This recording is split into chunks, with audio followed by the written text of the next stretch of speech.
On a pensé à Pierre immédiatement, parce qu'on a eu l'impression que c'était lui dans le cinéma français aujourd'hui, qui avait en plus cette capacité, dans sa manière de travailler assez anglo-saxonne, de disparaître derrière les rôles et de pouvoir se transformer, de pouvoir avoir à la fois de l'humour, de la noirceur, de la profondeur.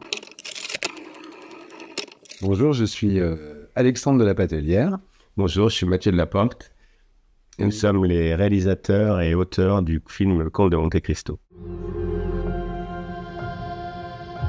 Il y a des années, j'ai aimé une jeune femme que j'allais épouser. Je porte ici un mandat d'arrêt pour le dénommé Edmond Dantès. C'est un film qui essaie de renouer avec un cinéma qui nous a fait rêver dans notre enfance. Donc c'est à la fois un grand film romantique, c'est un film d'aventure, c'est un film de vengeance. C'est une comédie humaine, donc c'est un voyage en tout cas. Ça se passe en France au 19e siècle.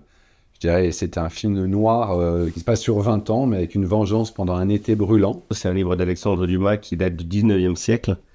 Donc ça va faire plus de 100 ans. Il a été adapté des dizaines de fois au cinéma, au théâtre, à la télévision, parce que c'est juste une histoire extraordinaire. C'est une histoire absolument géniale. Qui l'ouvre, ce livre ne peut pas le terminer. C'est absolument passionnant. Il se passe un milliard de trucs. Il y a des grands sentiments, il y a des bagarres, il y a des naufrages, il y a des trahisons, il y a des rencontres amoureuses.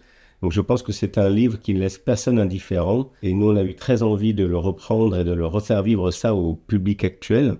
Parce que la dernière fois que le film avait été fait en France, au cinéma, ça remonte quand même il y a 30 ou 40 ans. On nous a donné la folle opportunité de le faire, donc on s'est précipité pour le faire. Nous, on a eu le sentiment, mais c'est très personnel, que pour être fidèle à Dumas, il fallait beaucoup le trahir. Monte Cristo, c'est comme une Bible, hein, c'est un livre de 1500 pages dans lequel on pourrait se perdre complètement. Et donc nous, on a choisi d'adapter l'histoire en prenant vraiment le point de vue d'Edmond Dantès. C'est différent du livre qui, dans sa deuxième partie, a vraiment un narrateur omniscient. Et à l'intérieur de ça, on a fait le choix de se concentrer en fait sur un certain nombre de personnages, avec l'idée de rester surtout fidèle à notre sensation de lecture, et ce dont parlait Mathieu, c'est-à-dire cette espèce de vortex, de rencontre de genre, un film d'aventure, un film romantique, une comédie sociale. Et on voulait qu'il y ait la rencontre de ces genres-là. Et donc, on a travaillé de le construire comme un opéra, en fait, de 3 heures. C'est un film qui est aussi très musical dans sa manière d'être pensé.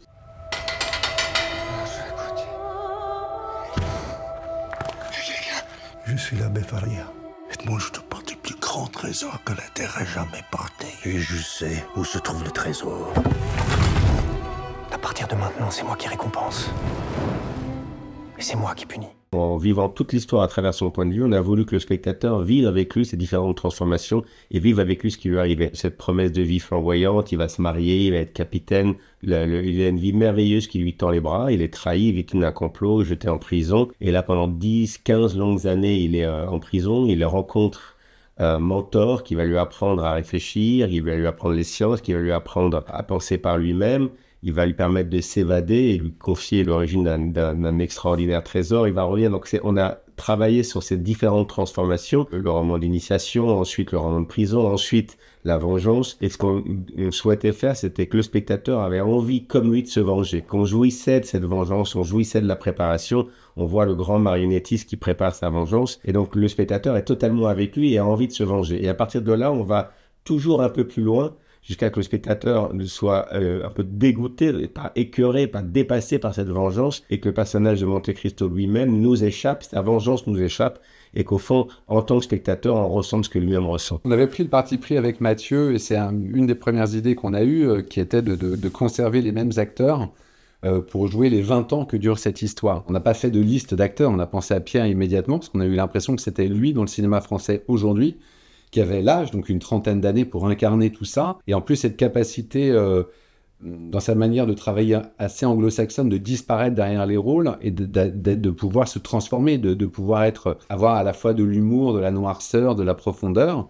Et donc, c'est aussi pour ça qu'on a fait ce qu'on ne fait jamais, c'est-à-dire de contacter Pierre et de lui proposer un film qui n'existait pas encore, qui était Monte Cristo, ce qu'il a évidemment accepté. C'est un acteur très à part, Pierre. C'est un acteur qui est capable de se transformer. Il a, pour faire le rôle, il a appris des cours de natation, il a pris des cours d'apnée, il devait pouvoir tenir jusqu'à 4 à 5 minutes sous l'eau parce que On avait essayé de faire des scènes en temps réel. Il a appris à monter à cheval, il a appris à se battre à l'épée, il a perdu des kilos et des kilos et puis il l'a repris. C'est 1 an de préparation auquel il s'est contraint et en même temps on voit le résultat aujourd'hui. Si vous êtes prêt à me sacrifier pour votre vengeance. Ce n'est pas de la vengeance, c'est de la justice. Si je renonce à me faire justice. Quand on a commencé, nous, à rêver ce film avec Mathieu, on s'est souvenu justement des images qui nous avaient frappé du Technicolor des années 60, de Laurence d'Arabie, de Danse avec les loups, des films de Visconti. Comme c'est un film noir de vengeance, on s'est dit qu'on allait placer ça justement sous le soleil de la vengeance et qu'on avait envie de ciel saturé et de travailler, de faire revenir les matières, les couleurs et d'essayer de renouer avec la somptuosité de ce cinéma-là qui est un cinéma qui a disparu. Et paradoxalement, on trouvait ça plus moderne de l'envisager comme ça que de se fondre à l'intérieur d'une esthétique qui est devenue une esthétique qui est vue partout. On avait envie de faire un film qui soit assez baroque. Quand on a rencontré notre équipe et qu'on a travaillé avec... On leur a dit, on ne fait pas une reconstitution historique du 19e. Ce qui nous intéresse, c'est notre 19e fantasmé. C'est de travailler sur la vision qu'on a du 19e, sur quelques codes du 19e, sur les couleurs, sur certaines matières. Et parfois, de même qu'il faut trahir Alexandre Dumas pour retrouver l'esprit des matières. Par exemple, les costumes. Thierry Lemaître, qui est le chef costumier, a fait des costumes qui étaient dans des matières qui n'existaient pas à l'époque, mais avec les formes de l'époque, pour retrouver de la souplesse. Parce que quand vous habillez un acteur d'aujourd'hui avec des costumes d'il y a un siècle, il n'est pas forcément très à l'aise. Donc, pour retrouver l'aisance, il faut tricher. On s'est dit que c'était au fond plus moderne d'essayer de retrouver l'esprit des années 70 et 60 que de faire des films comme tout le monde les fait aujourd'hui. Parce que justement, ce film ne ressemble pas aux autres films qu'il a eu un tel succès en France en particulier et dans les autres pays. Et on avait une conviction avec Alexandre, c'est que ce n'était pas que le jeune public n'allait pas voir ce genre de film, non pas parce qu'il ne l'aimait pas, mais parce qu'il n'existait plus. Et donc le fait de retrouver cet esprit, cette flamboyance-là, elle m'a permis de retrouver le public.